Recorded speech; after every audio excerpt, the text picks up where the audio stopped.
제가 지난해 말에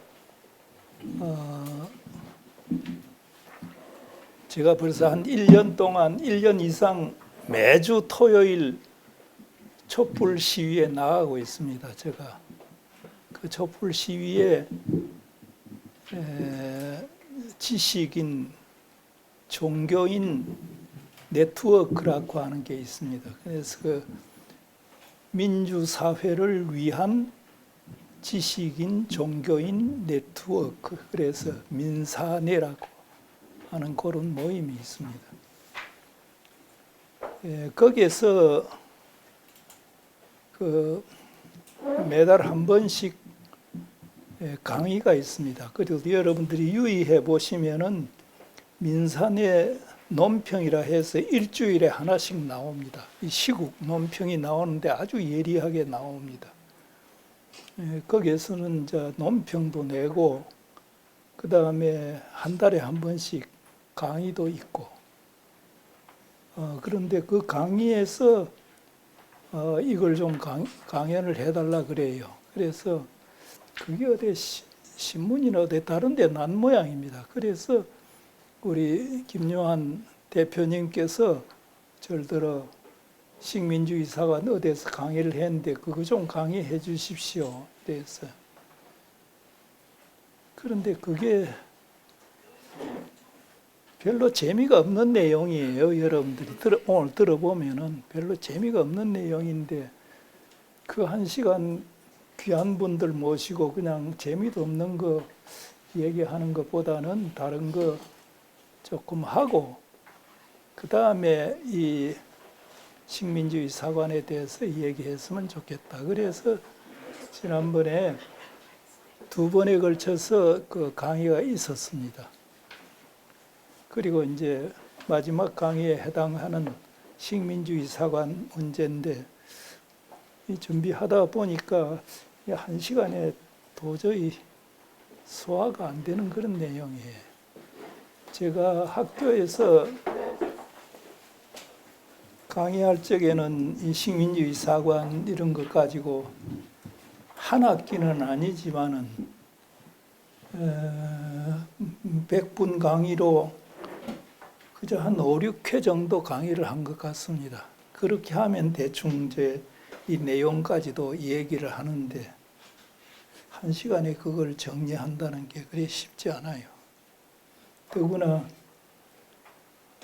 뒤에 김요한 대표님께서 말씀하실 적에 식민지 근대화론 문제, 아마 김요한 목사님은 거기에 초점을 둔 것 같습니다. 식민지 근대화론 거기에 많이 얘기가 되니까 그걸 얘기해달라고 하는데 마침 그 지난해 말에 식민주의 사관 이런 강의가 있었다고 하니까 그냥 식민주의 사관 얘기를 해달라고 했습니다. 이제 본래 의도는 아마 요즘 문제가 되고 있는 식민지 근대화론 그 얘기를 해달라고 아마 하신 것 같아요. 그래서 제일 뒤에다가 식민지 근대화론 그걸 조금 붙였습니다. 붙였는데 그거 가지고 이해하기가 좀 힘들어요. 그래서 우선 식민주의 사관 문제를 얘기하고 식민지 근대화론 문제는 글쎄요, 그 다음에 어느 기회가 되면은 이 얘기를 한다든지 마침 식민지 근대화론과 관련해 가지고 한참 그게 학계에서 논란이 많이 되었을 때가 2007년 그 전후입니다. 물론 그 전에도 그게 있었습니다만은 이명박이 등장하면서 건국절 얘기가 나오고 그 이명박이 2000 몇 년입니까? 7년에 등장했습니까? 8년에 등장했습니까? 네. 그때 그 서울대학교에 그 이영문이라고 하는 교수가 우리나라에도 건국절이 있어야 된다 해가지고 8월 15일을 광복절이 아니라 건국절로 만들어야 된다. 그래가지고 불이 붙었습니다. 그냥 막 싸움이 붙었는데 그때 제가 마침 써난 식민지 근대화론 문제 그런 게 있기는 있어요. 여러분들 원고에는 그게 없습니다. 그걸 요약해서 조금 얘기를 해놨는데 그래서 오늘 강의가 어디까지 갈지 모르겠습니다. 간단하게 그냥 얘기를 해야 되는데 뭐 들으시는 분들이 제가 말하는 것보다는 들으시는 분들이 더 지혜 있게 들어주시면 좋겠습니다. 이제 뭐 말이 언울해가지고 전에는 말을 잘했어요. 강의도 잘하고 그래서 제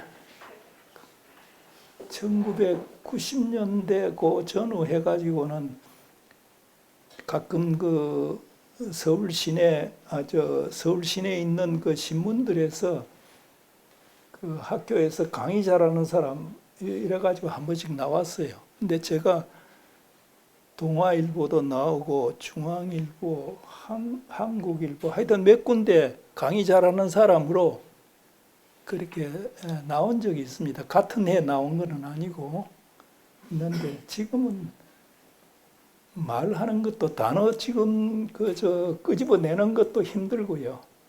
그래서 강의가 좀 시원찮습니다. 아시고 그냥 들어주시면 좋겠습니다. 예, 우선 식민주의 사관 강의의 필요성을 앞에 잠깐 이야기를 해놨습니다. 그 여러 가지 이유가 있지만은 제가 정리하자면은 용어 자체가 그 통일이 안 됐는데 용어를 우선 식민주의 사관으로 해보자 하는 뜻에서 이런 강의가 좀 필요하다는 겁니다.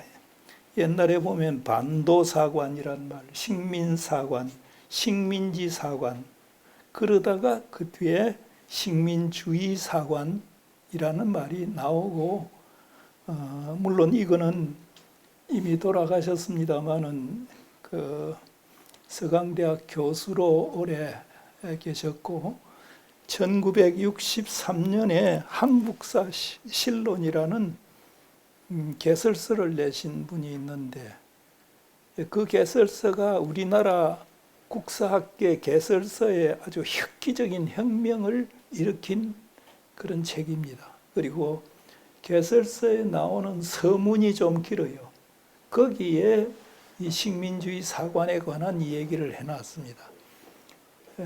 이 어른은 아주 문장이 좋아요. 역사학을 하는 사람은 문장이 좋아야 되는데 이분 문장이 아주 좋습니다. 아주 다듬어가지고 했는데 그 몇 년 후에는 서울대학교 그 국어 시험 문제에 지문으로 이기백 선생의 한국사 실론 서문의 일절을 지문으로 내놓고 그걸 할 정도로 아주 좋은 그런 책이었습니다. 그건 이 어른이 돌아가시기까지 몇 판을 개정판을 냈는데 지금 돌아가신 지 10년이 넘으니까 지금은 아마 유족들이 개정판을 못 내지 싶습니다. 아주 좋은 책이고 해방 이후에 우리나라 역사학계에 굉장한 도움을 주었던 그런 한국사 실론이라고 하는 겁니다. 거기에서 이 어른이 좀 정리를 하자. 반도사관, 식민지사관 뭐 이런 말 하는데 이게 하나의 이념이 들어있는 거다. 식민지화를 정당화하려는 의도에서 나온 사관이다. 그렇기 때문에 이거를 식민주의 사관으로 용어 정리를 통일하는 게 좋겠다 하는 말씀을 하셨습니다. 그래서 뭐 그 글을 보신 분들은 식민주의 사관이라는 말을 씁니다만은 그 글을 보지 않았거나 또 그 글에 동의하지 않는 분들은 뭐 아직도 반도사관, 식민사관 뭐 이러면서 식민지사관 하면서 이 얘기를 하고 있습니다. 그래서 식민주의 사관으로 정리하는 게 좋겠다. 우선 이 강의의 목적 가운데 하나가 그런 것이 있습니다. 그 다음에 해방 독립이 된 지 벌써 반세기가 벌써 넘었죠. 45년에서 24년 같은 뭐 70여 년이 넘었는데 거의 80여 년에 가까웠는데 아직도 식민주의 사관이냐 식민지 사관이냐 그런 의무를 갖고 있는 분들이 있을 겁니다. 거기에 대해서 오늘 강의가 좀 하나의 그 대답이라 할까, 왜 이런 게 지금 필요하냐 하는 걸 대답처럼 얘기가 되었으면 좋겠다 하는 의도에서 이 강의의 필요성이 있고요. 그 다음에 식민주의 사관 용어가 남발한다는 건 아까 얘기를 했는데, 아직도 일본 교과서에서는 한국사 왜곡 현상이 심합니다. 자기들이 생각하는 과거 한국사 왜곡과 관련해서, 그러니까 식민주의 사관이죠. 이게 나오고 있기 때문에 이런 강의가 필요하다. 그리고 국내에서 뉴라이트 계통에서 한국사의 주체적 발전을 거부하고 식민지 근대화론을 주장을 하고 있습니다.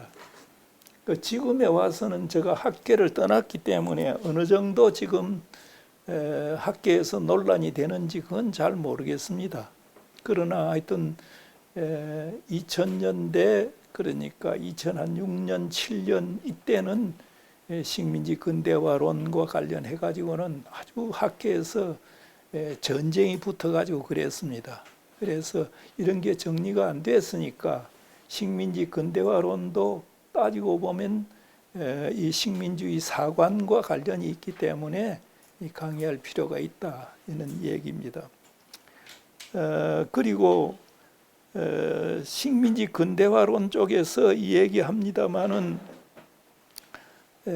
이 식민주의 사관은 그냥 가만히 있지 않고 이 유동성이 있어가지고 자기를 곧장 변형시켜 가면서 침투를 하고 있습니다. 그래서 이런 것도 조금 우리가 경계를 하는 그런 의미로 이런 강의가 좀 필요하지 않나 하는 생각입니다. 얘기를 들어보면 수긍되는 것도 있고 뭐 저런 것까지 얘기를 해, 그런 부분도 많이 있을 겁니다. 있을 테니까 여러분들께서 선택적으로 받아들이거나 이해를 했으면 좋겠습니다. 다음 식민주의 사관의 성립 과정에 대해서 조금 얘기를 하겠습니다. 식민주의 사관은 식민지 본국, 우리나라의 경우는 일본이 되겠죠. 본국이 비식민국가, 예를 들면 조선 같은 경우에 이 비식민국가의 역사를 자신들의 침략을 정당화하는 관점에서 정리하려는 역사학이다. 이렇게 그냥 식민주의 사관을 정리할 수가 있습니다. 뭐 이런 거는 일본만이 아니라 프랑스나 영국도 마찬가지겠지요. 그 있을 수 있다는 거죠. 그러니까 자기들의 침략 행위는 정당화하고 왜 식민지가 되지 않으면 안 되었느냐. 이건 그러니까 예를 들면 인도나 프랑스의 지배를 받고 있는 베트남이나 이런 데 역사를 가지고 이러니 너희가 식민지가 안 될 수 없지 않냐. 그런 걸 캐는 게 사실은 식민주의 사관이다 하는 거죠. 예. 그래서 일제를 비롯해서 식민지 본국 사람들, 거기에 주로 관학자들, 의용학자들이죠. 관학자들, 관리학자라는 그런 의미인데 그냥 관학자들이라고 했습니다.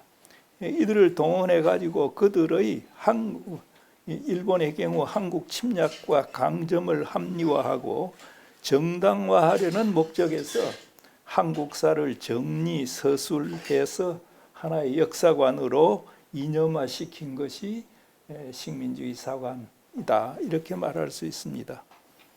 여기에는 여러 가지가 있습니다. 제가 어릴 때 그 초등학교 1학년 때 해방이 되었는데요. 해방되고 난 뒤에 그때는 매일 아침 조회를, 시골 학교니까 아침 조회를 했습니다. 그럼 교장 선생님이 올라가서 일장에 훈화를 하는 거죠. 그 훈화할 적에 제일 지금 그 귀에 요즘 말로 좀 뭐한 말로 따까리가 붙은 거는 따까리 붙었다는 말을 압니까? 예. 그 말은 뭐냐 하면은 우리가 일제 뭐 일제란 말도 아니 일본의 식민지가 된 것은 왜 그리 된 줄 아느냐? 우리가 민족성이 의타적인 민족성, 남을 의지하는 민족성이 있어서 그렇다. 이건 정말 어릴 때부터 뭐 초등학교 졸업할 때까지 거의 매일은 아니지만은 하여튼 교장 선생님이 훈화할 게 없으면 그냥 가지고 얘기를 했습니다. 그래서 그게 뭐 못이 박히듯이 돼 있어요. 우리 귀에 못이 박힐 정도로 우리 민족성은 의타심, 남을 의지하는 마음이 많기 때문에 일제 식민지가 됐다 하는 식의 이 얘기를 했습니다. 이런 얘기라든지 그리고 한국의 문화가 뭐 있느냐? 소위 돈으로서 가치가 없는 게 엽전 아닙니까? 그렇죠? 엽전. 한국 사람을 두고 엽전이란 말 들어보셨습니까, 여러분들? 그러니까 아주 여러분들은 좋은 세대에 살았습니다. 뭐 하면 한국을 욕하면서 엽전이 별 수 있느냐 이런 소리 많이 했습니다. 엽전론이죠. 돈은 돈인데 효용성이 전혀 없는 거죠. 우리 문화를 두고 엽전 문화, 엽전 얘기를 많이 했어요. 이런 얘기들 이 중고등학교 때 너무 이런 걸 많이 들었습니다. 그 다음에 또 우리 민족성은 사대성이 강하다. 남을 의지하는 독립심이 없고 사대성이 강하다. 그래서 남의 지배를 받게 되었다 이런 얘기예요. 그러니까 초등학교, 중고등학교 저는 교육을 그런 식으로만 배웠습니다. 그래서 우리 민족이 과연 독립심이 없고 그 다음에 의타적이고 이런 민족이구나 이렇게 생각을 했는데 지금 여러분들 이 얘기하면 동의하십니까? 동의할 수 없죠. 이게 그러니까 왜 그러냐? 식민주의 사관의 그런 교육 형태하고 다 연결이 되어 있다 이런 얘기입니다. 그러면 이 식민주의 사관에 대해서 좀 얘기할 필요가 있지 않느냐 하는 얘기도 할 수가 있습니다. 그 밖에도 하여튼 어릴 때 저는 교육을 받으면서 너무 우리 민족 문화에 대해서는 비하하고 우리가 뭐 엽전이 뭐 내놓을 게 하나 뭐 없다 하는 식의 이 얘기를 너무 교육을 그렇게 받았습니다. 요즘 와서 생각해 보니까 이분들이 고등학교 초등학교 교장 선생님쯤 되면은 그 당시에 아마 중학교 정도 졸업을 해서 일제시대 중학교 정도 갔거나 졸업을 했을 사람들입니다. 이 사람들이 맨날 듣고 있는 게 한국의 엽전론이라든지 한국은 사대성이 강하다든지 맨날 이 얘기만 교육을 받아 나니까 그러니까 자기가 교장이 되어 가지고 하는 얘기도 학생들한테 그대로 전수를 시킨 거예요. 이게 그러니까 상당한 기간 동안 우리 교육계를 지배해 온 것이다. 저도 그러니까 대학에 와서 역사학을 공부하면서 이런 데 대한 게 이게 잘못되었구나 하는 걸 깨달았지.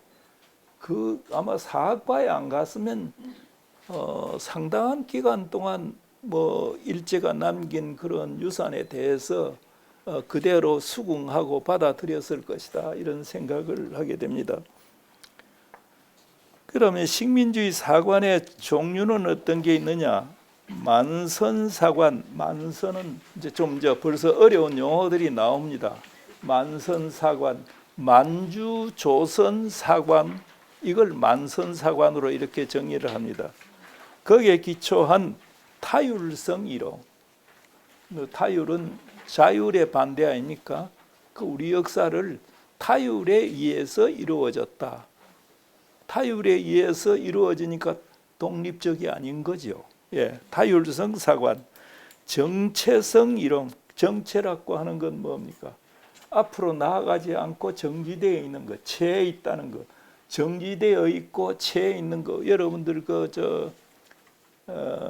요즘은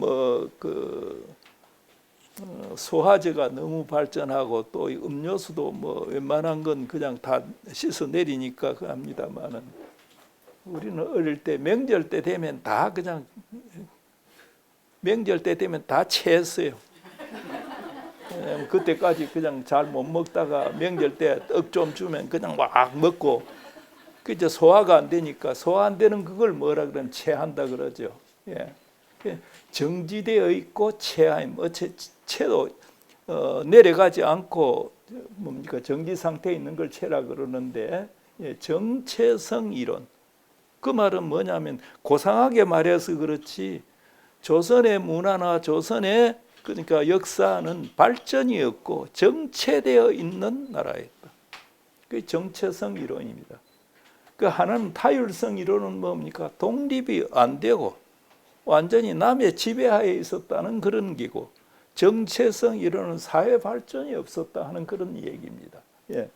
정체성 이론. 그 다음에는 또 일선동조론이라고 하는 게 있습니다. 일본과 조선은 같은 조상을 가진 민족이다. 일선동조론. 이거는 요즘 와서는 잘 얘기를 안 합니다만은 일제 시기가 마칠 때까지는 이 일선동조론이 그대로 살아 있었습니다. 네. 그렇게 해서 일선동조론이니까 뭐 나중에 다 이 얘기가 나옵니다만은 이 왜 그러느냐? 일본과 조선은 같은 조상이니까 일본이 한국을 점령한 것은 뭐예요? 침략이 아니라 뭡니까? 같은 나라 같은 조상으로 환원시킨 것이다. 결국 그렇게 정리가 되어 버립니다. 일선동조론이라고 하는 게. 나중에 거기에 대한 얘기를 조금 더 하겠습니다. 일선동조론 등으로 대표되고 있다. 그 외에도 당파성론. 한국 사람은 당쟁이 심하다, 당파가 심하다. 심지어 나라가 망한 원인은 뭐냐? 당파성 때문에 그렇다. 그런데 여러분들 역사 안목을 좀 더 넓혀가지고 중국 역사라든지 서양의 역사 한번 공부해 보십시오. 우리보다는 훨씬 뭡니까? 당파가 심했습니다. 우리는 선비들이 글과 말로 그냥 그래 했습니다. 제소를 하고 그랬지만은 그쪽은 뭡니까? 무기 들고 싸웠습니다. 주로. 그런데도 그런 나라들에 대해서는 당파성 얘기를 하지 않아요. 예. 우리는 당쟁 열심히 했지요. 물론 사색 당쟁이라서 열심히 했는데 주로 언론에 의해서 상소문 올리고 비난하는 글 쓰고 다 그래서 그랬지만은 저쪽은 뭐 중국만 해도 그래요. 일본은 더 하고요. 주로 무기 가지고 싸우는 거예요. 그런데도 그쪽 나라에 대해서는 당파성이 심하다 하는 소리 하지 않아요. 우리나라는 그렇게 했다 이 말이죠. 예. 당파성 이론 얘기를 할 수 있습니다. 그 다음에 민족성론. 우리 민족에 게으르다 뭐 하다 하는 게 민족성론이 있고, 그리고 문화적 독창성 결여론. 조선은 조선 민족에게는 문화적 독창성이 전혀 없는 그런 민족이다. 나중에 가면요 한글 같은 것도 그건 일본 사람들이 얘기를 합니다. 몽고의 파스파 문자로부터 온 거다 하는 식으로 얘기를 해버려요. 그러니까 문화적 독창성이 없고 전부 다 모방성만 있는 것이다. 이런 식으로 정리가 되었다는 거죠. 식민주의 사학의 발생과 관련해서 뭐 좀 얘기를 조금 써놨는데 이건 그냥 생략을 하겠습니다. 그 하타다시라고 하는 비교적 양심적인 일본인 학자가 왜 한국에서 식민주의 사관이 나오게 되었느냐 하는 것과 관련해서 일본의 그러니까 근세 학풍을 얘기를 좀 했습니다. 그 중에서 세 학풍이 특히 있는데 그 중에 어느 학풍이 이 식민주의 사관하고 많이 연결된다 하는 얘기인데 생략을 하겠습니다. 그 다음에 내려가 보면은 메이지 명치 시대에 일본이 한국사 연구를 하게 되는데 이 한국사 연구 하게 되는 그 동기가 따지고 보면은 한국에 대한 침략과 지배에 대한 야욕을 가지고 했다 하는 걸 제가 조금 써놓은 게 있습니다. 뭐 이런 것도 참고로 그냥 하겠습니다. 그 다음에 하나는 아까 얘기한 것 가운데서 식민주의 발생론과 관련해 가지고 그러니까 근대 이전에 일본의 학풍에 대한 얘기를 조금 했는데 그건 여러분들이 그냥 읽어보시기 바랍니다. 본격화되는 것은 후쿠다라고 하는 사람, 복전덕삼이라고 되어 있죠. 후쿠다라는 사람이 한국사의 정체성론을 얘기하면서부터 이게 이제 본격화되는 것이 나타납니다. 청나라와의 전쟁에서 1894년이죠. 승리한 일본은 더 이상 한국에 진출하는 명분을 쌓기 위한 한국사 연구는 불필요했습니다.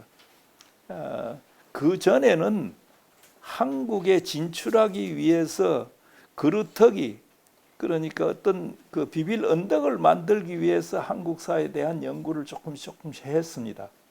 그러다가 1894년 청일전쟁을 일으키면서 그 다음에 그걸 계기로 해서 중국의 한국에 대한 어떤 간섭이나 지배나 이걸 이제 완전히 정리되었다고 이렇게 봅니다. 특히 일본 쪽에서 일본 역사학자들이 이 청일 전쟁을 굉장히 중요시합니다. 자기들이 승리했기 때문에 중요시하는 게 아니라 도양 삼국의 판도에서 조선에서 중국의 그러니까 간섭이나 이걸 끊어버린 게 청일 전쟁이다. 어떤 면에서는 맞는 게 있습니다. 그리고 더 나아가서는 끊어버림으로써 이제 조선은 독립이 됐다. 그때 비로소 독립이 됐다. 그 전에는 완전히 중국의 식민지였다. 그런데 청일전쟁을 통해서 이걸 끊어버렸다. 어떤 면은 그게 좀 부합되는 게 있을 겁니다. 그 청일전쟁과 관련해 가지고 그러니까 이런 걸 이제 끊어버리고 난 뒤에 그 다음 노일전쟁이 1904년에 일어납니다. 일어나는데 그 전에 1902년경에 후쿠다라고 하는 사람이 그러니까 청일전쟁에 일어나서 승리하고 난 뒤부터는 일본의 조선에 대한 적극적인 정책이 여러 가지로 나타납니다. 예를 들어서 갑오개혁, 갑오 농민전쟁 완전히 전봉준의 동학 농민전쟁 완전히 이렇게 정리를 하고요. 그 다음에 경복궁 들어와서 왕을 유폐시키고 그 뒤에 자기들이 조선에 대한 간섭을 강화하죠. 그래서 러시아 쪽에서 와서 아관 파천, 러시아와 일본이 이제 한국 문제를 두고 대결을 하게 되죠. 그 대결에서 1904년이 되면은 그리고 노일 전쟁이 일어나서 러시아의 조선에 대한 간섭을 거기서부터 또 이제 끊어보죠. 그러고 나면 완전히 이제 일본의 밥이 되다시피 이제 한국이 그렇게 되는데 그 과정이 얘기입니다. 청일 전쟁이 일어나고 난 뒤에 일본인 학자, 군인 이런 사람들이 한국에 많이 옵니다. 그 가운데 후쿠다라고 하는 후쿠다 도쿠쇼 복전덕삼 그게 되어 있습니다. 이 사람이 한국을 방문해 가지고 조사를 좀 여행을 했습니다. 하고 난 뒤에 논문을 하나 발표를 했습니다. 발표했는데 그 뭐냐 하면은 한국의 그러니까 여기 뭐 그거 써놨죠. 예. 예. 그 우리 대표님께서 아까 총기가 많이 없어졌다 그러는데 맞습니다. 이게 지금 이런 말은 옛날 같으면 술술술술하니 그 무슨 논문을 썼다고 이렇게 나와야 되는데 지금 뭐 그냥 깜깜하게 그래. 이게 깜깜하게 된 게 지금 계기가 이 코로나하고 관계가 굉장히 깊습니다. 여러분들 경험은 어떤지 몰라도 코로나 2년 반, 3년 동안에 사람 접촉 안 하고 강연 안 하고 그러니까 말할 기회가 없었잖아요. 이게 그러니까 나이 많은 사람들에게는 결정적으로 그 뇌를 그냥 위축시키는 그런 계기가 된 것 같습니다. 여러분들 경험은 어떤지 모르겠습니다만은 한국의 경제조직과 경제단이 아마 지금 이제 생각이 납니다. 그런 논문을 썼습니다. 논문을 써가지고 그 다음에 한국의 지금 상태가 어떤 거냐 하는 거를 일본의 그러니까 역사와 관련해 가지고 쭉 비교를 해놨습니다. 그 비교를 한 건 이론적으로 뭐 그 별로 그 도움이 안 되니까 놔두고요.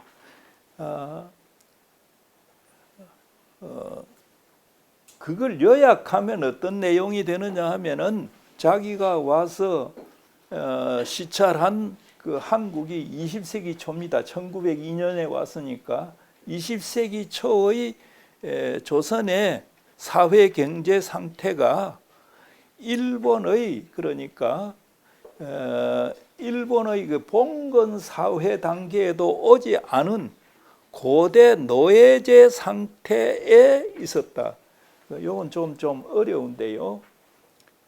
사회 경제 마르크스 경제학에서는 사회 경제학 그쪽이 발전 많이 했죠. 그쪽에서는 역사 발전을 무슨 국가가 어떻게 통일 국가가 되고 이런 것보다는 사회 경제가 어떻게 발전해 갔느냐 하는. 그래서 초기에는 원시 노예제 사회,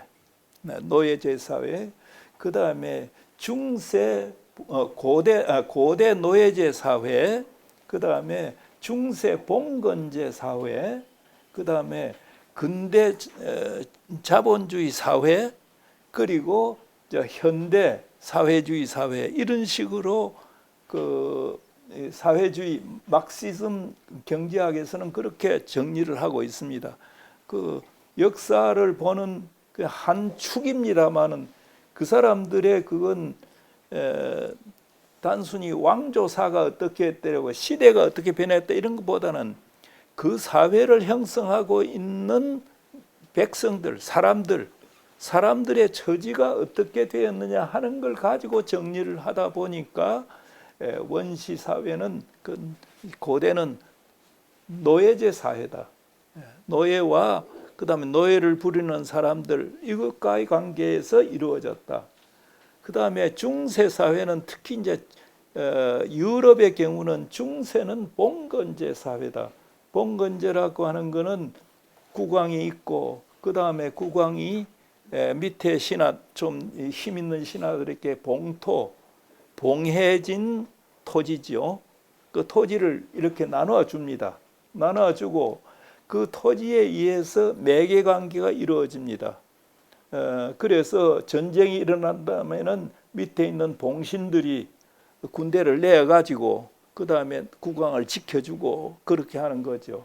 그리고 그 봉신들 그러니까 토지를 부양받은 사람들은 그 밑에서 농노들 거의 농노들을 부려가면서 또 자기들의 경제적 이권을 챙겨가는 그런 구조의 형태다. 요건 그런 중세 봉건제 사회라고 이렇게. 그 다음에 그것이 그 봉건제 말기에 가서는 도시가 형성이 되고 자본이 나오게 되면서 자본을 가진 사람들이 오히려 이 뭡니까 봉신들 그러니까 이 귀족들 이걸 물리치고 자본이 그러니까 사회를 움직이는 단계에 간다. 중세 봉건제 사회에서 근대 자본주의 사회, 그 다음 단계가 공산주의다. 사회주의 공산주의다. 이렇게 이제 역사를 정리하고 있습니다. 정리하고 있는데 이 사람이 그 여기에 나오는 후쿠다라고 하는 사람이 독일에 가서 공부를 했습니다. 독일에 가서 공부하면서 그 당시에 유행하고 있는 이 사회주의 경제학에 대한 공부를 많이 하고 왔어요. 하고 와서 그대로 적용은, 용어를 그대로 적용은 하지 않았습니다. 용어를 그대로 적용은 하지 않았지만은 그 전체적인 틀은 고대 노예제 사회, 중세 봉건제 사회, 근대 자본주의 사회, 이 틀을 가지고 한국을 분석을 했습니다. 자기가 여행을 몇 달 동안 하고 난 뒤에, 그러고 난 뒤에 그가 이제 얘기하는 것이 아직 한국은, 그러니까 20세기 초입니다. 20세기 초의 한국은 봉건제 단계에도 오지 않았다. 그 말은 뭡니까? 고대 노예제 단계의 사회경제 상태다. 이렇게 얘기를 했습니다. 그 이제 논문이 길어요. 그 요점은 그겁니다. 자, 그러면 일본은 그러니까 그 당시에 벌써 개화를 해가지고 1902년 같으면 개화를 해가지고 지금 근대 국가로 지금 자본주의 국가로 넘어오고 있는 단계인데, 조선은 아직까지도 중세 봉건제 단계에도 오지 않았다. 그 말은 뭐냐면 고대 노예제 사회 단계다. 이렇게 역사 발전이 더디다 하는 얘기죠. 역사 분석을 이제 거기까지만 하면은 이 사람이 뭐 역사적인 분석을 했다 이렇게 생각할 텐데, 이렇게 미발전된 조선을, 나중에 결론이 나옵니다. 발전을 근대화 시켜줘야 할 의무와 책임이 우리 일본에게 있다. 그럼 결국 뭡니까? 뒤집어 보면은 일본이 조선에 와서 진출해가지고 이렇게 후진 상태에 있는 조선을 근대화 시켜줘야 될 책임이 있다. 이게 그러니까 사회경제적으로 봐서 후쿠다가 주장하는 주장이고, 결국 와서 조선을 근대화 시킨다는 것은 무슨 의미입니까? 침략을 정당화하는 것이 되어버립니다. 그래서 그게 바로 식민주의 사관에 해당한다 하는 얘기입니다. 여러분들이 기회가 되면 내 이런 그 힌트만 얻어가지고 다른데 한번 보십시오. 보면은 이제 이게 많이 더 나타날 겁니다. 그러니까 후쿠다의 그 주장은 고대 노예제 사회다라는 것을 얘기하면서 아직도 봉건제 단계, 중세 봉건제 단계에 이르지 않았다. 그러니까 봉건제 결려 없다는 말이죠. 봉건제 결려론이라고 이렇게 얘기를 합니다. 이건 그러니까 한국사의 정체성론, 한국사가 발전이 없고 정체되어 있다는 것을 얘기하는 시초가 됩니다. 이게 결국 뭡니까? 일본이 조선을 침략하기 위한 이론적 바탕을 제공한다는 것, 사회경제사적으로. 그러니까 이게 후쿠다의 이런 주장, 다시 말하면 봉건제 계려론은 사회경제적으로 조선을 침략하기 위한, 그러니까 조선 침략을 정당화하기 위한 이론이 될 수 있다. 그런 의미에서 이건 식민지 봉건제 계려론을 주장한 후쿠다의 주장은 이건 식민사관과 결국 통하는 것이다. 식민사관의 원조다 하는 얘기를 할 수 있습니다. 그 다음에 만선사라고 하는 걸 얘기를 했습니다. 만선사, 만주조선사. 그냥 생각하면 만주조선사가 무슨 한국사의 그 타율성론을 제약하는 식민주의 사관이 될 수 있느냐? 그런데 연원을 따져 보면은 이것도 역시 관계가 있습니다.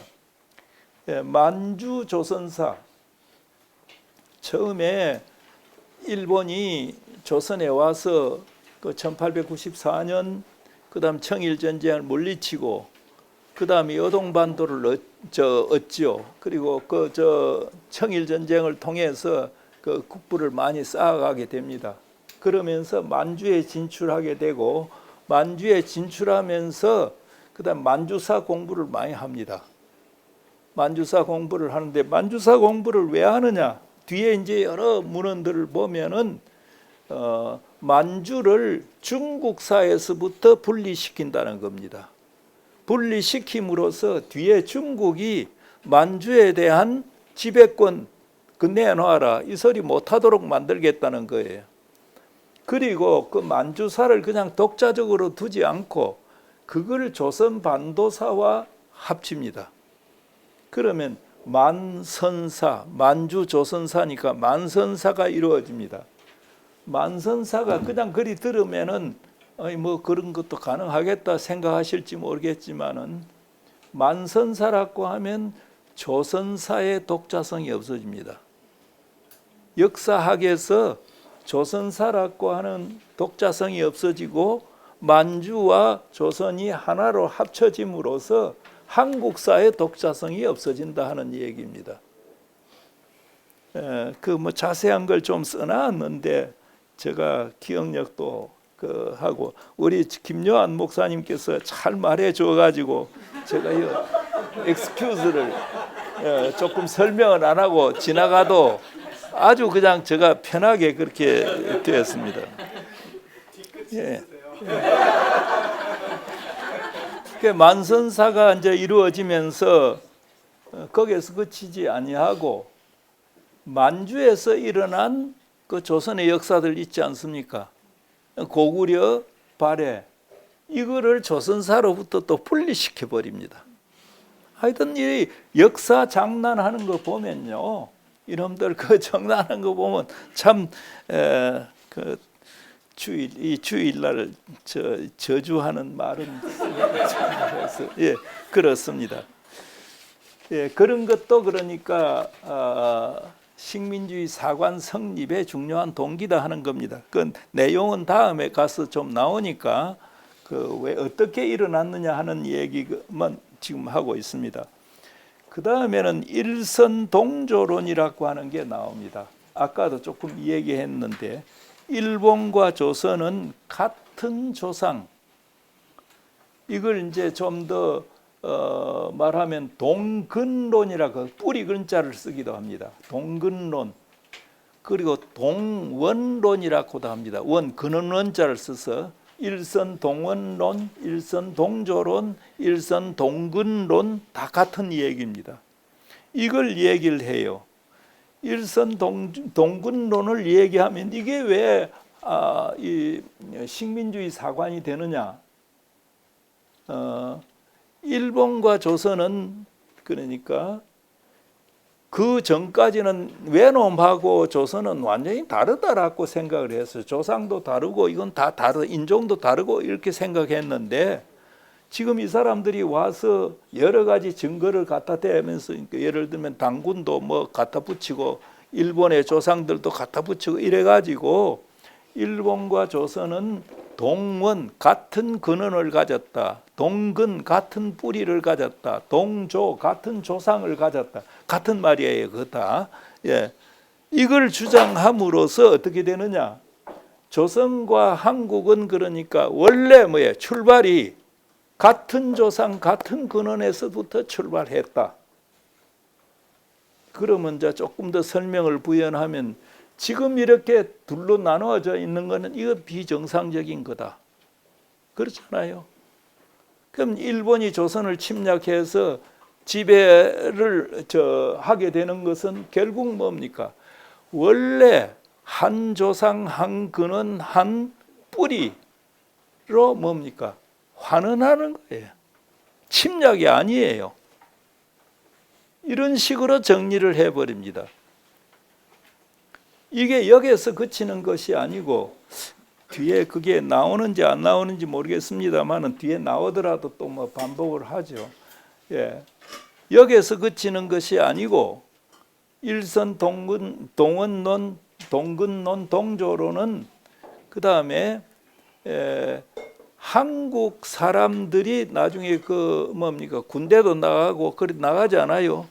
이걸 다 정당화 시켜버립니다. 너희 민족이고 너희 국가를 위해서 지금 사는 건데, 이렇게 일선 동근론, 동원론, 동조론 이런 것은 그러니까 일본의 조선 침략을 근원적으로 정당화할 뿐만 아니라 뒤에 가서는 그 징집이라든지 이런 것도 너희 조상들, 그러니 조상의 나라를 위해서 지금 몸을 바치는 거다 함으로써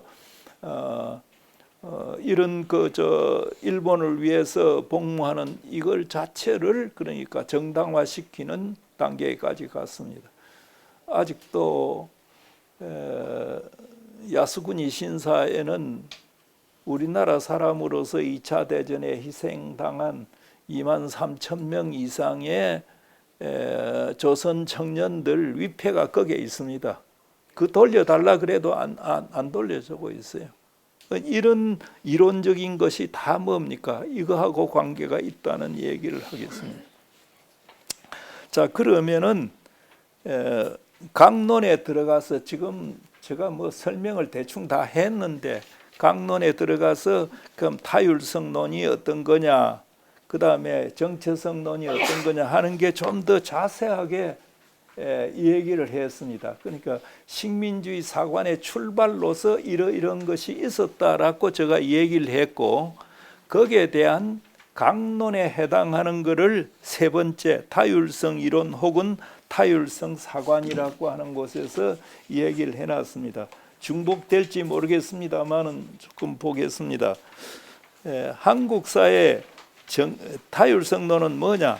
한국사의 전개 과정이 한국인의 자율적인 결단에 의해 진행되었다기보다는 외세의 힘에 의해서 타율적인 강제에 의해서 진행되었다는 것을 강조하는 것으로 이는 한국사의 주체성을 이건 부정하는 것이라고 할 수 있습니다.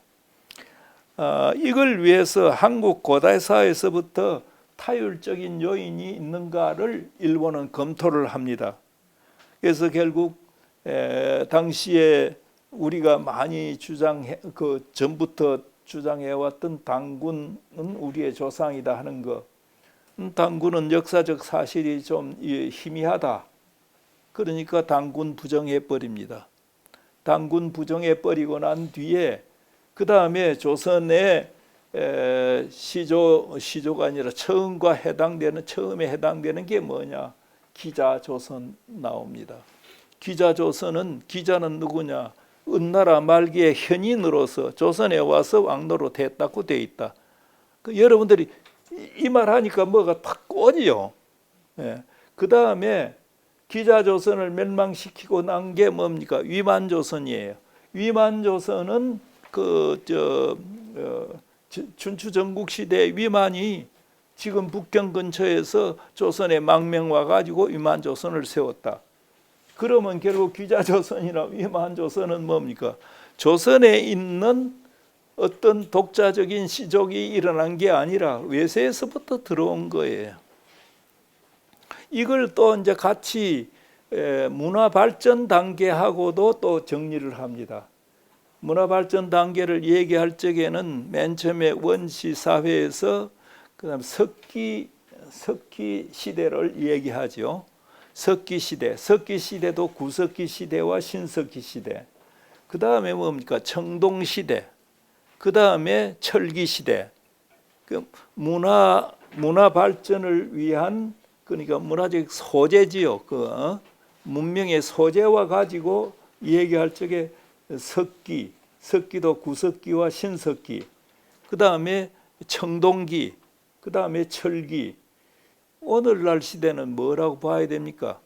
플라스틱 시대입니까?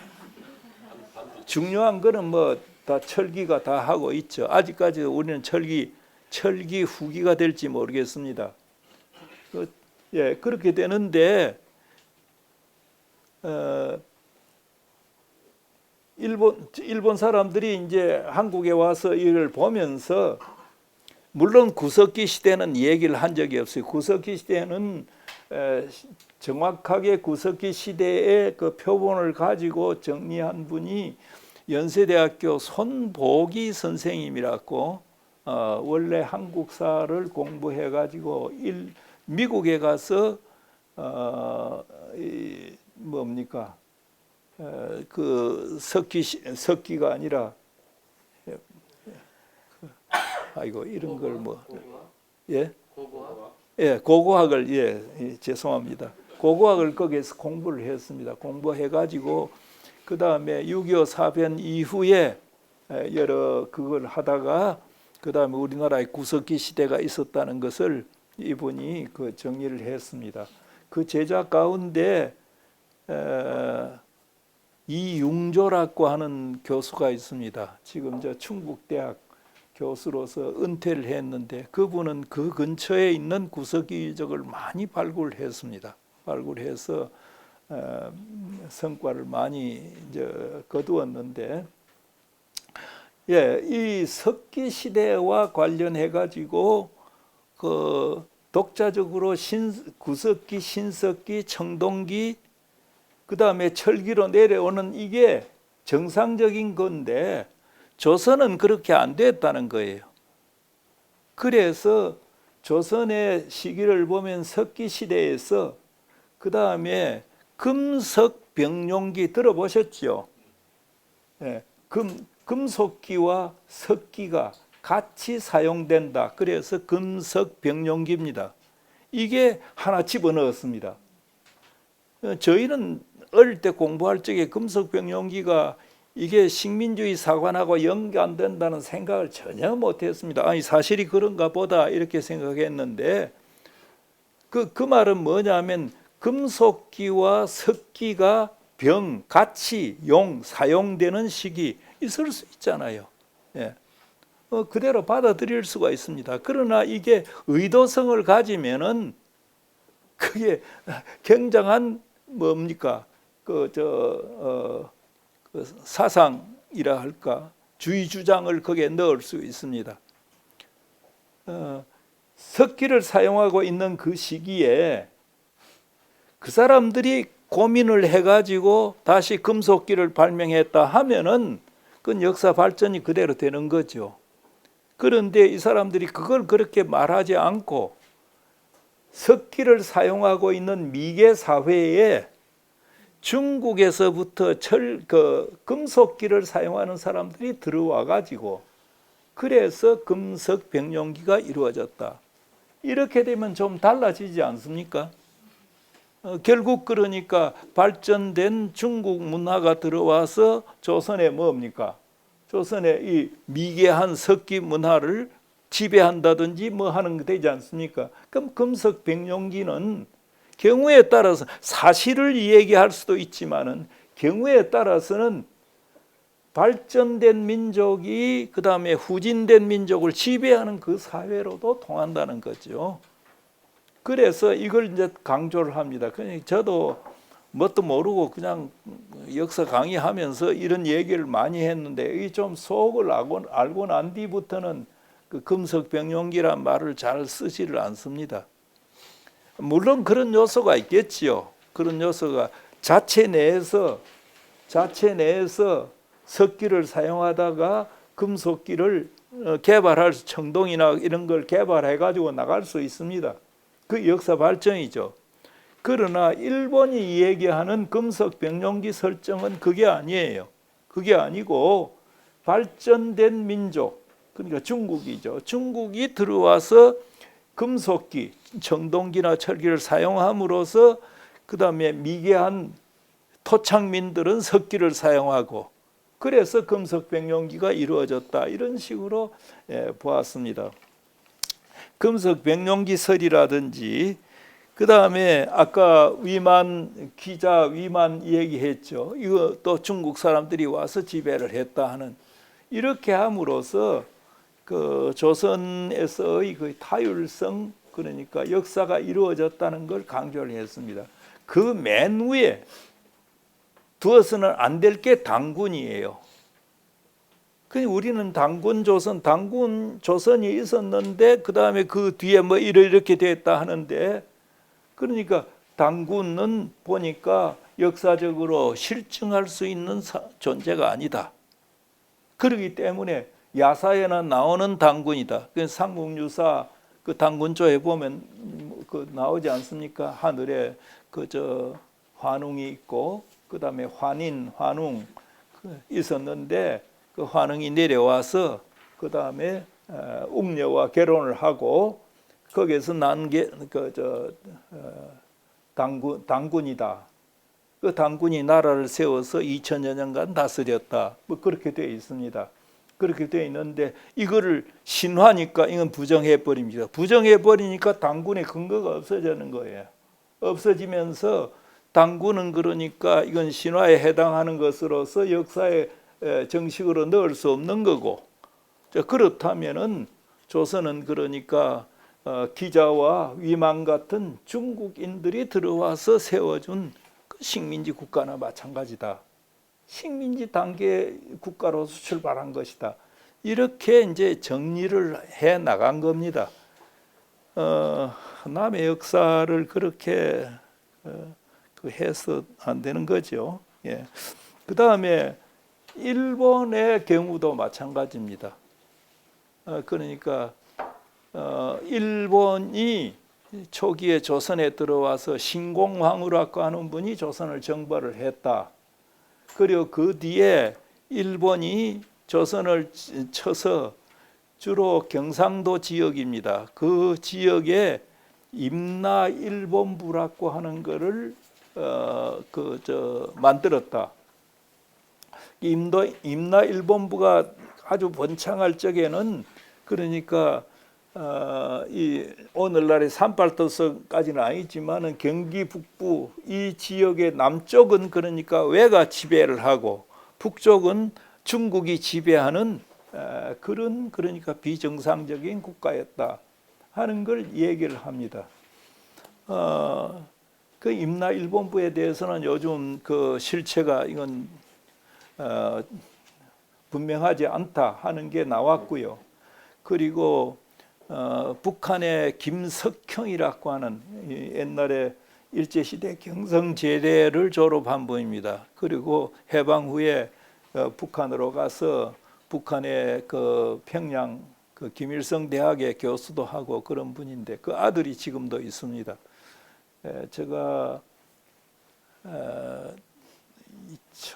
2002년부터 북한에 한 5번, 평양에 한 5번 정도 갔는데 한번 회의에 그 아들이 나와 있는 것도 보았습니다. 김석형이라고 하는 분이 고대 조일관계사라고 하는 책을 썼습니다. 써가지고 임나일본부에 대해서 얘기를 했습니다. 임나일본부는 임나는 그냥 가야의 일부입니다. 그 가야 사람들이 일본에 진출해가지고 거기에 어떤 지배 세력을 형성한 것이 임나일본부다. 이렇게 그냥 정리를 해버렸습니다. 그리고 실제로 가야 사람들이 가야가 상당히 번창을 했습니다. 한때는 그 신라하고 싸워가지고 신라에 이기고 하는 게 많이 있었어요. 가야가 여러 나라가 있는 육가야가 있는데, 근데 그 가야가 나중에 힘이 없어져요. 그 이제 정리를 해보면은 그 가야 사람들이 일본으로 빠져나갑니다.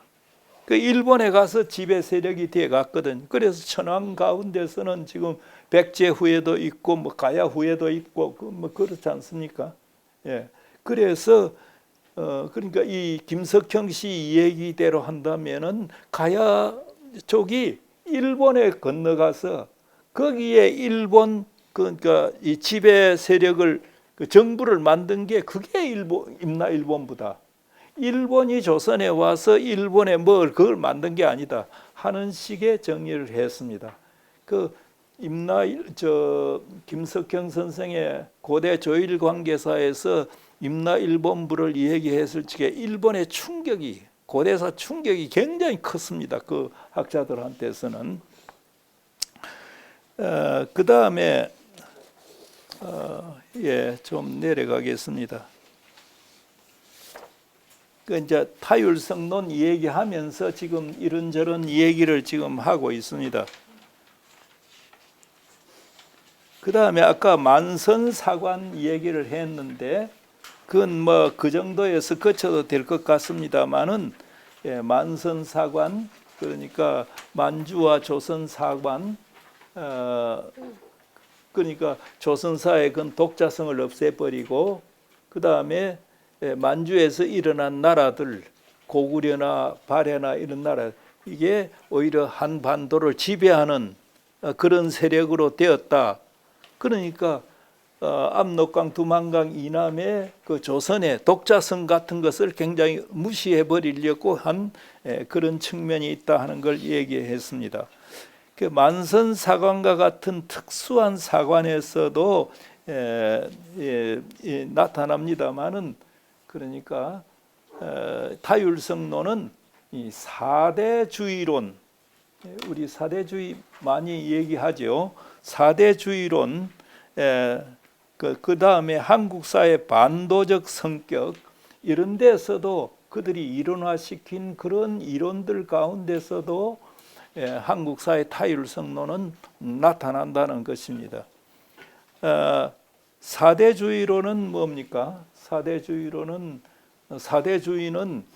그 말 그대로 하면 사는 일사자가 아니고 그건 섬길 사자입니다. 일사자를 쓰고 그 섬길 사자도 있으니까 큰 것을 섬기는 주의. 그 말은 뭐냐 하면 조선이 중국 같은 큰 나라를 섬기는 그러면 큰 나라를 섬기니까 조선으로서의 독자성이 뭡니까? 없어진다는 거죠. 독립심이나 독자성이 없어진다는 겁니다. 그 다음에 반도적 성격론, 한국사의 반도적 성격 이게 굉장히 강조가 되고 있습니다. 한국사는 그러니까 이 대륙의 맨 끝에 이렇게 있어가지고 그 다음에 그리고 또 그 뭡니까 남쪽에는 일본이 지키고 있지 않습니까?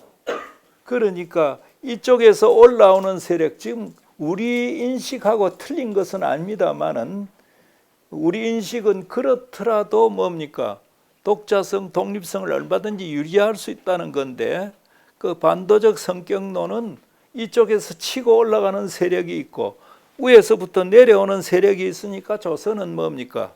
이건 독립국가가 될 수 없다는 그런 이론입니다. 그 거꾸로 하면은 얼마든지 우리가 뭡니까? 그 독립을 유지할 수 있고 그 다음에 세계로 나아갈 수 있는 그런 여지에 있었다라고 해석하는가 하면은 오히려 일본의 입장에서는 과거의 역사로 봐서 조선은 그러니까 이 반도적 성격 때문에 독자성, 독립성을 잃었다 하는 식의 그 논리를 펴 나갔습니다. 여기에 대해서는 그 힘껏 반박하기도 힘들죠. 우리가 윤석열이 모양으로 이렇게 안 하면은 우리가 얼마든지 나갈 수 있어요.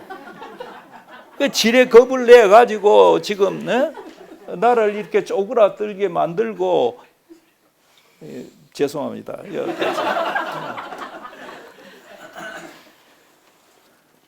그 다음에 많이 얘기를 해놨습니다.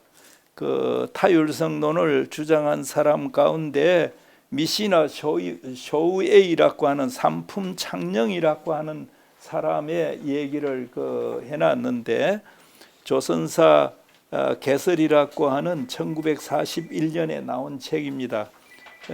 그는 이 책의 서설에서 조선사의 타율성이라고 하는 그런 아예 그냥 타이틀을 걸어놨어요.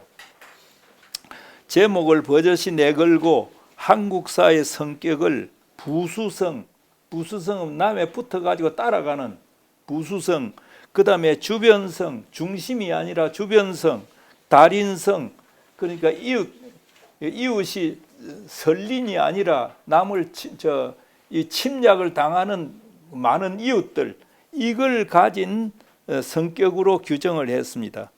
이렇게 조금 읽겠습니다. 반도적 성격을 가진 한국은 옛부터 진화의, 그러니까 중국의 예전주의적, 주지주의적 지배를 받았다. 그 예전주의적 그다음에 주지, 그 학식, 뭐 유교 같은 거죠. 주지주의적인 그런 지배를 받아 이상적인 번위는 뭐냐면은 종주국이 있으면은 그 다음에 섬기는 뭡니까?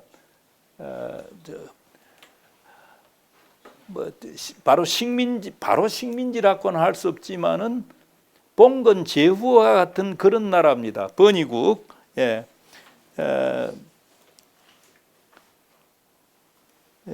번이로서 칭찬받게 되었고, 다음으로는 만주와 몽국, 중국을 향해서는 예전주의적, 주지주의적 지배를 받았다고 하고, 그 다음에 조선을 침략한 만주와 몽고 세력에 대해서는 정복주의적, 만주와 몽고는 청일 전쟁이 아니라 병자호란이라든지 그 다음에 몽고의 침략이라든지 이런 거 있지 않습니까?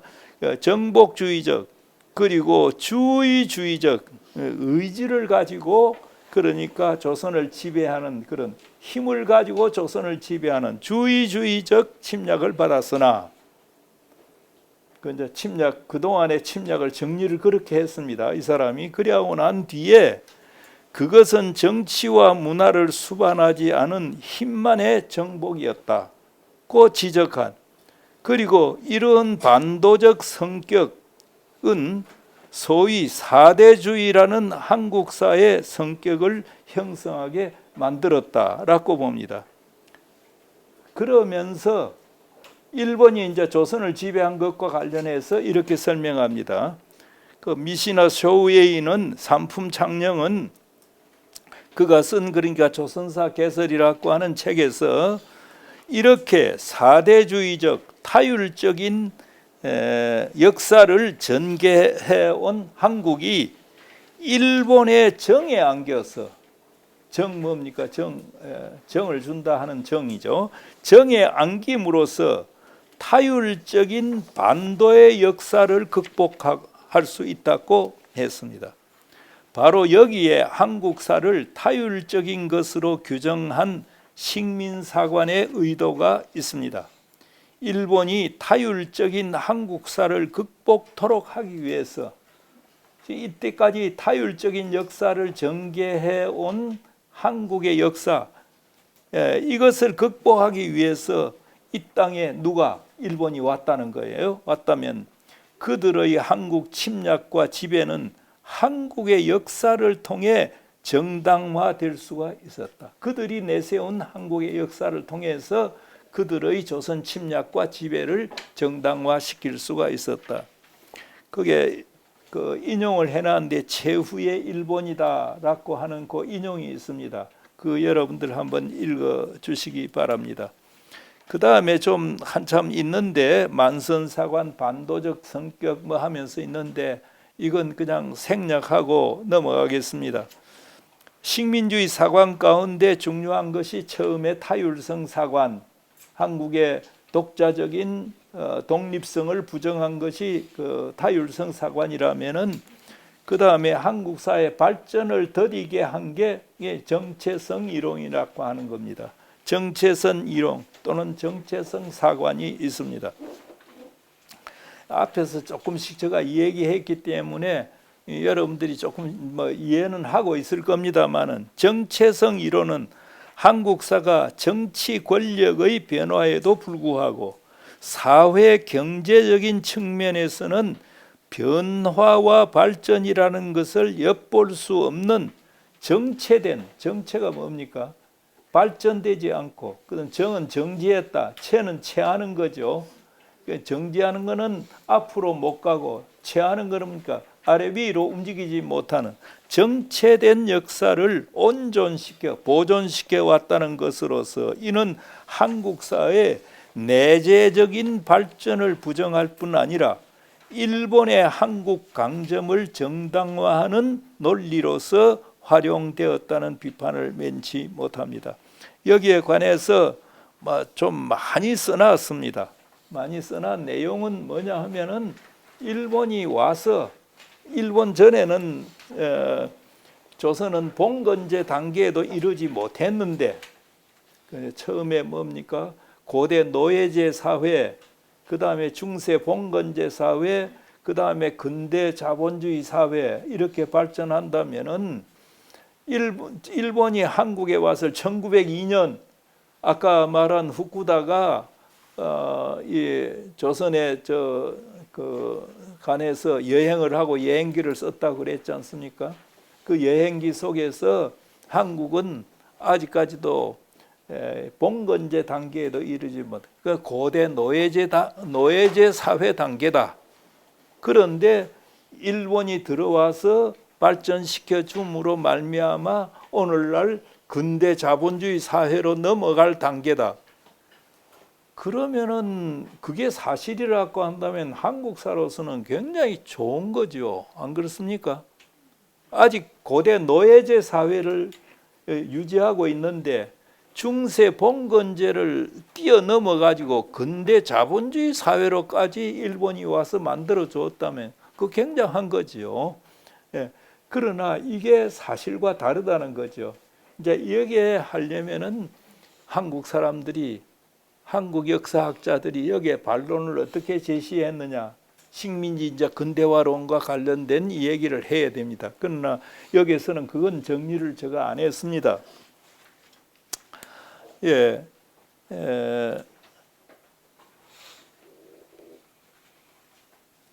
후쿠다의 그 논문 내용을 쭉 좀 써놨습니다. 봉건제 개로론과 관련해 가지고 정체성 이론에 관해서 이 얘기를 좀 길게 써놨는데 혹시 여러분들 그냥 참고로 좀 해주시면 좋겠습니다.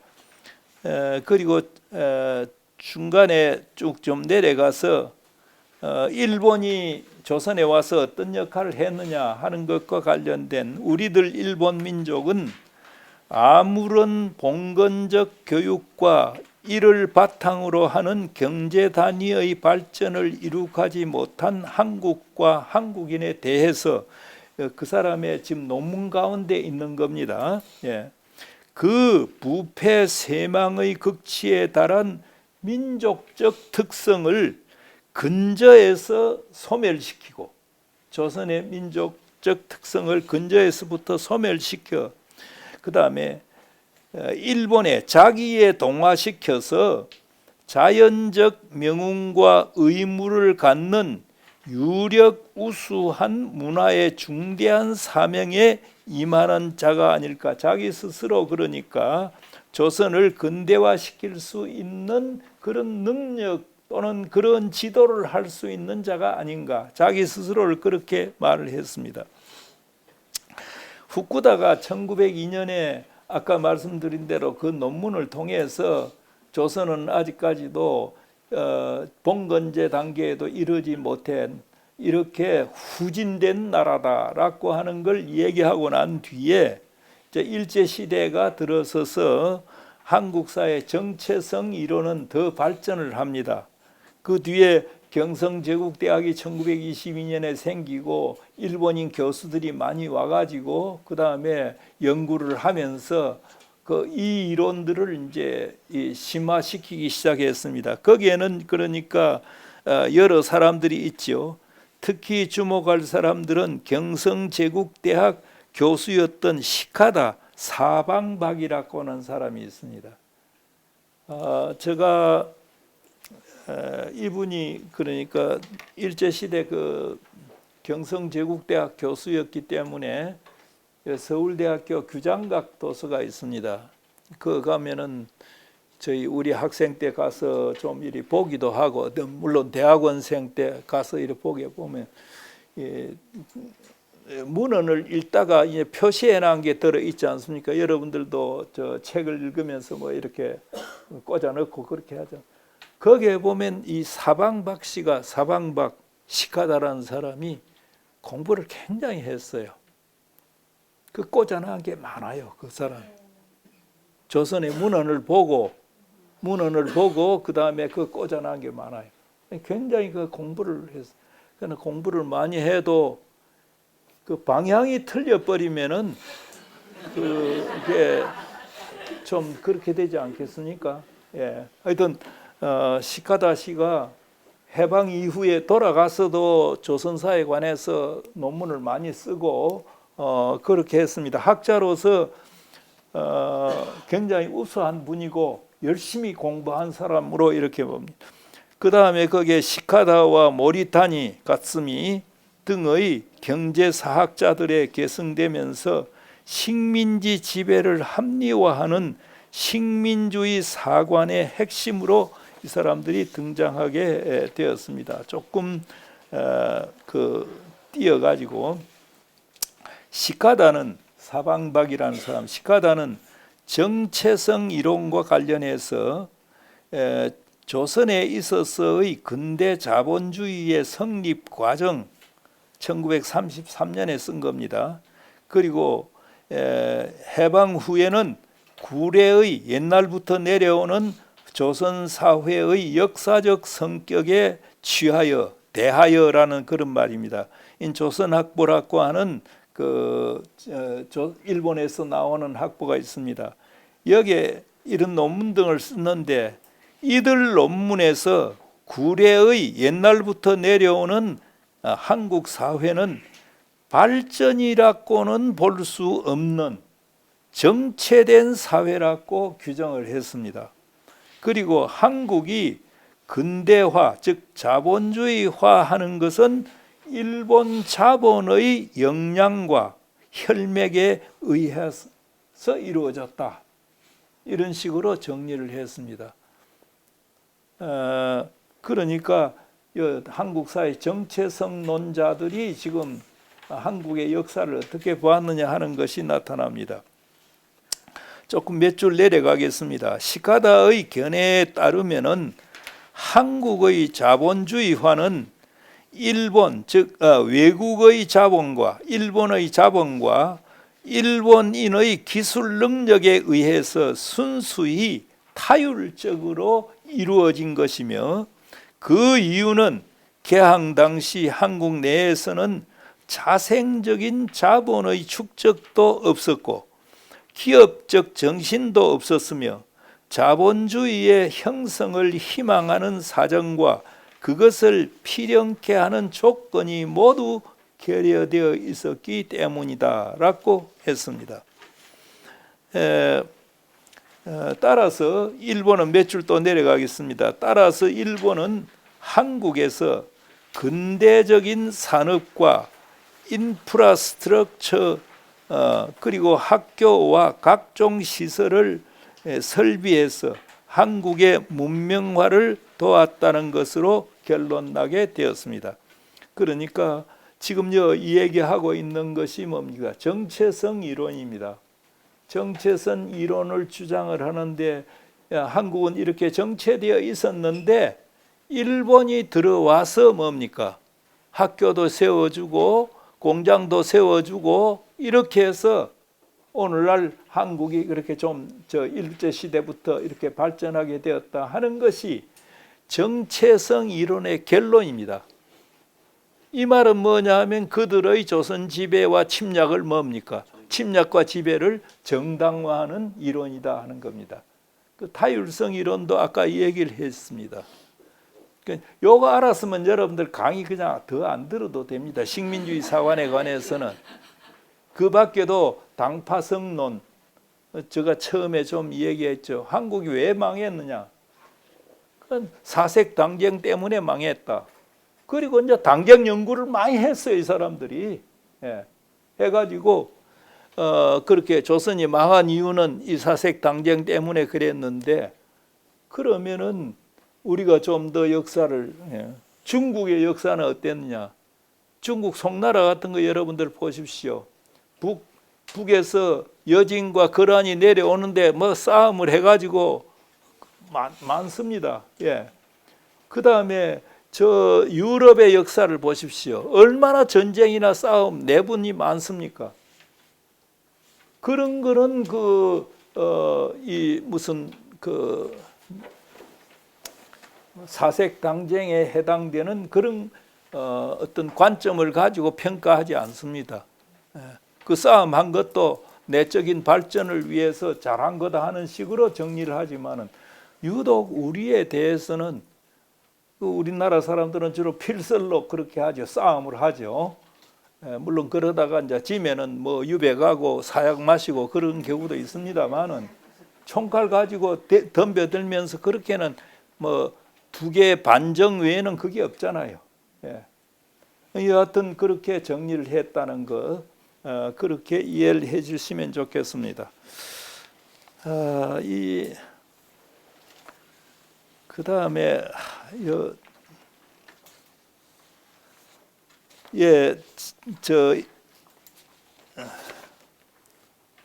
그 제일 끝으로 내려가서 한 문장 더 읽겠습니다. 정체성 이론의 끝. 정체성 이론은 이렇게 일제가 한국을 침략 강점하고 그것을 정당화 합리화하기 위해 내세웠던 주장으로 식민주의 사관의 골간을 이루고 있습니다. 이 이론은 처음 한국 사회의 정체성을 주장하면서 한국을 근대화시키기 위한 그들의 침략을 합리화하다가 일제 강점 하에서는 한국의 자본주의화가 일본 자본의 영향과 혈맥에 의해서 이루어졌다는 일제 강점의 시혜론을 주장하게 되었습니다. 나아가서는 대동아 공영권을 부르짖는 단계까지 이르게 되었습니다. 대동아 공영권은 대동아시아, 큰 동아시아 대동아지요. 그 다음에 공영, 일본과 조선과 대만과 중국의 일본 만주 이거 그냥 대동아시아의 공동 번영을 기한다는 대동아 공정입니다. 여기에도 뭡니까? 요 정체성 이론이 그대로 들어가 있다 하는 얘기입니다. 부르짖는 단계까지 이르게 되었습니다. 학자들에 의해 주장된 이 이론은 일본의 정치인과 사회 지도자들에 의해서는 일제의 한국 지배 미화론 내지 성전론, 거룩한 전쟁을 했다는 거죠. 성전론으로 각색되어 지금까지도 일본의 침략 행위를 은폐하는 역사의식으로 자리 잡아왔고 한국인에게는 때때로 둔화된 역사의식을 각성시키고 그 다음 경책하는 이론으로 되어 왔습니다. 다음에 식민주의 사관의 중요한 요소 처음에는 뭐 했습니까? 타율성론, 그 다음에는 정체성론, 그 다음에는 일선동조론 이게 됩니다. 일선동조론을 맨 처음에 얘기하게 되어서는 1910년 역사 지리 임시 증관하에서 몇 줄 내려갑니다. 거기에서 당시 일본의 유수한 역사 지리학자들이 일선동조론의 입장에서 일제의 한국 강점을 예찬 정당화했지만은 강점이 일제의 조선 강점이 순조로이 진행되는 동안 이 주장은 한동안 잠잠하게 됩니다. 그러다가 19년 3.1운동이 일어나자 일제는 이를 무마하고 한국인의 독립운동을 저지하는 한 수단으로 일선동조론을 다시 끌고 나왔습니다. 이때 가장 일선동조론에 광분했던 역사가의 한 사람이 희전정길 기다라고 하는 사람이었습니다. 그래서 그 사람의 논문이 일선 양민족 동원론이라고 하는 글을 썼습니다. 자, 이걸 보니까 제가 생각이 나는데 대학원 때인가 그때일 것 같습니다. 그 여러 가지 저 자료를 찾다가 그게 마포 도서관에 있다는 걸 알았습니다. 지금 마포 쪽에 무슨 역입니까? 저쪽에 역에 애옥의 역 그 맞은편에 그때 마포 도서관이 있었어요. 제가 거기에 와서 며칠 동안 이 사람 논문을 좀 읽어본 적이 있습니다. 그때는 복사가 안 되니까 이제 이렇게 적어가지고 그랬는데 이 사람의 논문을 그때 읽었습니다. 기다라는 사람 일선 양민족 동원론입니다. 그 중간에 그 생략을 좀 하고요. 일선 동조론은 일제의 한국 강점과 지배를 정당화하는 이론입니다. 기다가 이란 양민족 동원론이라는 논문에서 한국의 병합은 결코 이민족을 새로이 결합시키는 것이 아니고 한때 떨어져 있던 것을 본래대로 복귀시키는 것이다. 그럼 뭡니까? 일본이 조선 침략은 침략이 아니라 처음에는 뭐예요? 처음에는 조선 민족과 일본 민족은 이 사람들의 주장에 의하면 같은 민족이다. 그런데 본의 아니게 둘로 나누어져서 싸우고 물고 찢고 했다. 그런데 일본이 이렇게 와서 그 식민지로 만든 것은 뭐예요? 본래대로 뭐 합니까? 환원시킨 것이다. 그러면 그들의 조선 침략이 뭡니까? 정당화되는 거죠. 그건 침략이 아니라 본래 상태로 합친 거니까. 예, 이런 논리입니다. 이게 좀 몇 줄 내려가겠습니다. 일선 동조론은 일제의 한국 감정과 지배를 정당화하는 이론이었다.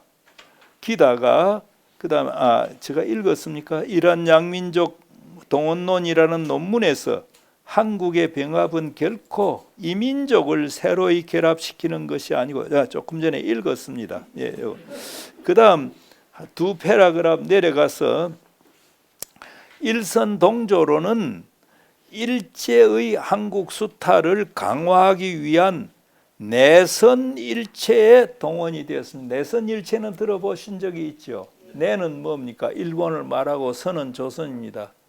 일본과 조선은 일체 한 몸이다 이런 얘기죠. 내선 일체의 동원이 된다. 왜요? 그러니까 일본과 조선은 옛날부터 한 몸이니까 조선 사람을 강제 동원하고 뭐하고 하는 것은 뭡니까? 이민족을 하는 게 아니라 자기 같은 민족을 하는 거니까 이건 그러니까 자기들이 얼마든지 정당화시킬 수 있는 거죠. 내선 일체에 동원되었고 만주 사변 이후에 전시 체제가 강화될 때에는 이게 황국 신민화운동 그리고 한민족 말살 정책의 이론적 근거가 바로 이 일선 동조론입니다.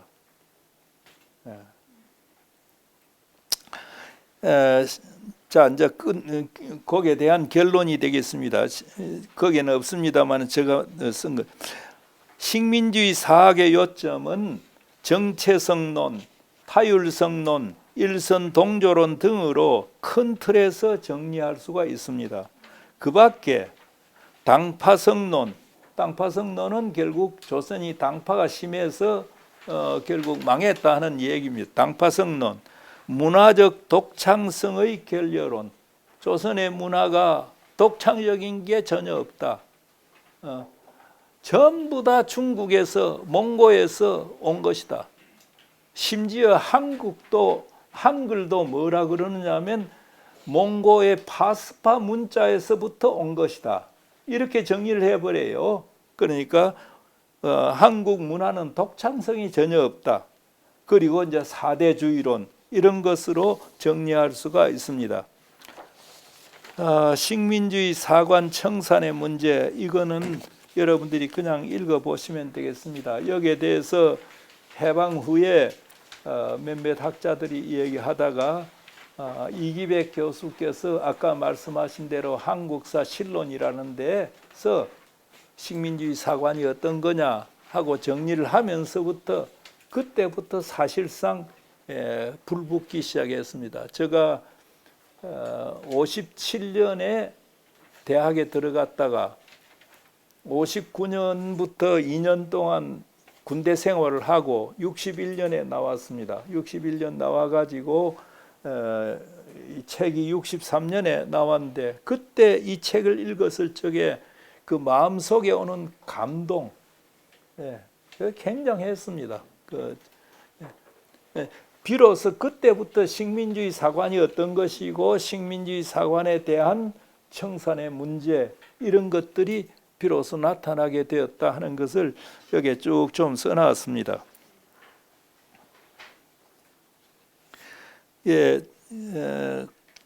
그 관련된 거 몇 개 패러그래프를 넘어서서 조금 읽겠습니다. 식민주의 사학이란 한마디로 한국사의 틀과 해석을 식민지 본국인 일제의 침략적 관점에 따라 정리한 것으로 한국에 대한 침략을 정당화하고 합리화하려는 역사관에 입각한 그런 역사학을 말합니다. 그들은 한국사를 분석하고 종합함에 논리성을 중시했고 또 한국사를 단시대적인 관점에서가 아니라 단시대적이라는 거 시대를 이렇게 나누는 거 조선시대 고려시대에게 이런 그 관점에서가 아니라 통시대적인 저 위에서부터 밑에까지 통시대적인 관점에서 거시적으로 체계화해서 나름대로 결론에 도달한 것이 뭐냐 이것이 아까 말한 대로 그런 식민주의 사관이다 하는 얘기입니다. 그 밖에 밑에도 좀 여러분들께서 읽어야 될 것이 있습니다만은 오늘은 여기에서 끝내겠습니다. 식민지 근대화론이라든지 이런 것은 뒤에 한참 후에 기회가 되면 한번 하도록 그렇게 했으면 좋겠습니다. 여기까지 해도 되겠습니까? 예, 고맙습니다.